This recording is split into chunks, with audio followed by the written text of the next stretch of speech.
Model paper number 14 English class 9th MCQ number 1 she dash French at present का मतलब होता है present continuous tense verb की first form plus ING और she के साथ हेल्पिंग वर्ब क्या यूज़ हो सकता है इज़ एम आर में से क्या यूज़ हो सकता है इज़। तो she is learning French at present.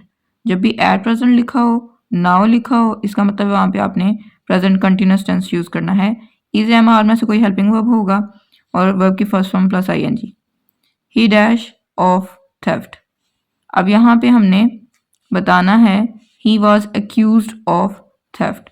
He was accusing नहीं होगा, मतलब कि यहाँ पे वॉज को बतौर लिंकिंग वर्ब यूज़ किया गया है, सब्जेक्ट को प्रेडिकेट के साथ लिंक किया गया है किसके थ्रू, वॉज के थ्रू। ठीक है, यहाँ पे वॉज बतौर हेल्पिंग वर्ब यूज़ नहीं हो रहा। अगर ये हेल्पिंग वर्ब के तौर पे यूज़ होता तो फिर यहाँ पे एक्यूजिंग होना था, लेकिन यहाँ पे हेल्पिंग वर्ब के तौर पे यूज़ नहीं हो सकता। He was accused of theft, तो ये राइट ऑप्शन है। They dash there breakfast after they had washed their hands. अब यहाँ पे हैड प्लस वर्ब की थर्ड फॉर्म है, बिफोर आफ्टर वाले में से कोई जुमले में वर्ड यूज़ हुआ है, तो अगर एक हिस्से में हैड प्लस वर्ब की थर्ड फॉर्म है तो दूसरे में वर्ब की सेकंड होगी। सेकंड फॉर्म कौन सी है यहाँ पे, टुक। ये हमने पढ़ा था कि जब बिफोर या आफ्टर वाला सेंटेंस हो और जुमले के एक हिस्से में वर्ब की सेकंड फॉर्म हो तो दूसरे में हैड प्लस वर्ब की थर्ड फॉर्म या हैड प्लस वर्ब की थर्ड फॉर्म उन्होंने लगा के दी हो तो आपने सेकंड लगानी है। The court dash it's verdict on Thursday next. Next का मतलब है फ्यूचर इंडेफिनिट टेंस, यानी कि विल शैल में से कुछ आएगा। अब कोर्ट के साथ विल आ सकता है, वर्ब की फर्स्ट फॉर्म आएगी will give. I dash him next Monday, next है तो अगेन फ्यूचर इंडेफिनिट टेंस, तो उसमें वर्ब की फर्स्ट फॉर्म और विल या शैल में से कुछ आएगा। तो आई है तो शैल होगा और वर्ब की first form see, I shall see. Accord, necessary, address, privilege. पहले हमने एलोक्वेंस पढ़ा था, फसातो बलागत, और यहाँ पे है एलोक्वेंट।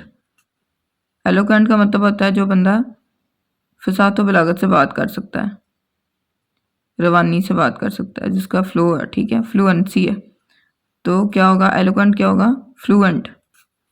सेफ गार्ड का मतलब बताना है, सेफ गार्ड हिफाजत करना, डिफेंड, वायलेंटली, फोर्सफुली, जोर जोर से, ठीक है।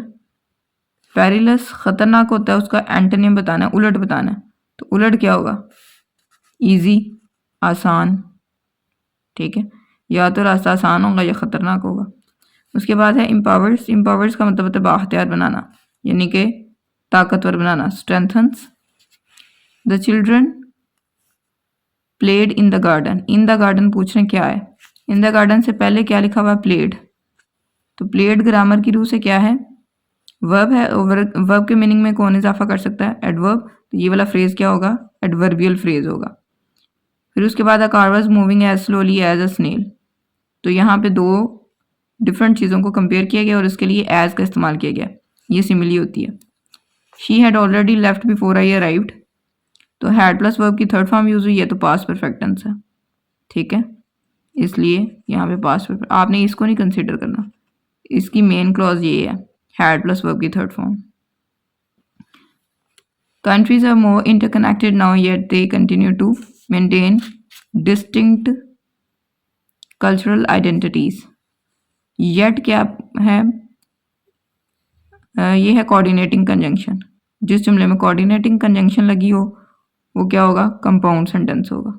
हमने पढ़ा था एंड और nor so for but yet में से कुछ लगा हो तो हम उसको क्या कहते हैं, कंपाउंड सेंटेंस कहते हैं। लास्ट MCQ है सारा is tired dash she kept working until midnight. अगर तो इसको एज इट कंसिडर करें, इज ही लें, तो फिर सारा थकी हुई है तो फिर हम कह सकते हैं क्योंकि ना आधी रात तक काम करती रही है, तो फिर भी कॉज होगा। लेकिन अगर इज की जगह यहाँ पे वॉज हो तो फिर ये दो ऑपोजिट सिचुएशंस हैं, ऑपोजिट सिचुएशंस में बट इस्तेमाल होता है, यानी कि वो थकी हुई थी फिर भी वो जो आधी रात तक जो है काम करती रही, लेकिन फिर भी वो, ठीक है ना, तो लेकिन के लिए बट यूज होगा। और अगर यहाँ पे इज लिखा हो कि वो थकी हुई है और इसकी रीज़न बतानी हो तो फिर भी कॉज यूज़ हो सकता है। लेकिन यहाँ पे इसकी लास्ट पे ऑप्शन में कुछ सो करके लिखा हुआ है जो कि बिल्कुल भी कंसिडर नहीं किया जा सकता। इट मीन्स के दो ऑपोजिट सिचुएशंस में हम क्या यूज करेंगे, कौन सी कंजंक्शन लगा सकते हैं हम, but. Model paper number 15, the packet dash there since morning, since आ गया तो has been, have been, had been, will have been, shall have been में से कोई ऑप्शन होगी। पैकेट एक है तो इन दोनों में से कुछ कंसिडर कर सकते हैं, एक होने की वजह से हैज आएगा, has been lying. I already dash the letter, already से मुराद है पहले ही काम हो चुका है तो इट मीन्स कि प्रेजेंट परफेक्ट टेंस है। प्रेजेंट परफेक्ट है तो फिर हम हैज़ हैव में से कुछ और वर्ब की थर्ड फॉर्म लगाएंगे तो यहाँ पे हैव यूज होगा क्योंकि आई यूज होगा, आई हैव पोस्टेड।